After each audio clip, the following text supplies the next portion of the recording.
ఇక రాజమండ్రికి చెందిన ప్రముఖ మానసిక వైద్యులు డాక్టర్ కర్రి రామారెడ్డి అరుదైన ఘనత సాధించారు. 70 ఏళ్ల వయసులోనూ చదువుపై ఆసక్తిని కనబరుస్తూ 61 డిగ్రీలు సాధించారు. 40 ఏళ్ల క్రితం వైద్య డిగ్రీ నుంచి ప్రారంభించి తాజాగా దేశంలోని ప్రతిష్టాత్మక ఐఐటీల నుంచి గత ఏడాది కాలంలో 11 కోర్సులు పూర్తి చేసి మెగాస్టార్ రేటింగ్ పొందారు.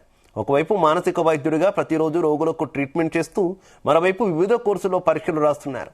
ఊపిరున్నంత వరకు నిత్య విద్యార్థిగా డిగ్రీలు సాధించడం కొనసాగిస్తానని డాక్టర్ రామారెడ్డి తెలిపారు.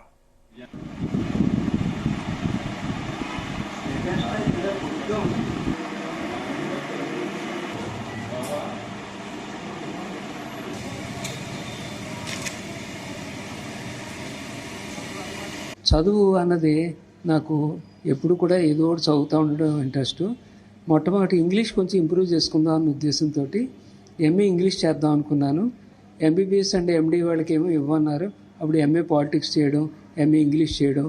ఆ తర్వాత ఏమో ఇందిరాగాంధీ నేషనల్ ఓపెన్ యూనివర్సిటీ వాళ్ళు విజయవాడ సెంటర్లో diploma in creative writing in English చేయడం. ఆ టైంలోనే ఎంబీఏ చదువుతున్నటువంటి స్టూడెంట్స్ని చూసి ఎంబీఏ చేయడం. కంప్యూటర్స్ మీద ఉండే ఇంట్రెస్ట్ తోటి ఎంబీఏ క్వాలిఫికేషన్తో ఎంసీఏ చేయడం, ఎంసీఏ క్వాలిఫికేషన్తో ఎంటెక్ చేయడం, లా మీద ఇంట్రెస్ట్తో ఎల్ఎల్బీ చేయడం, మళ్ళీ 5 ఎల్ఎల్ఎంలు చేయడం, ఓ పిహెచ్డి లాలో చేయడం. అలాగే ఎడ్యుకేషన్ మీద ఇంట్రెస్ట్ తోటి బీఈడి, ఎంఈడి, ఎడ్యుకేషన్లో పిహెచ్డి, ఇలాగా ఒకదానికోటి ఇంకా అలాగా వైవిధ్యం కలిగినటువంటివి ఇలా చేసుకుంటూ వచ్చేస్తున్నాను. ఇప్పటికి 61 లేటెస్ట్ డిగ్రీ తోటి 61.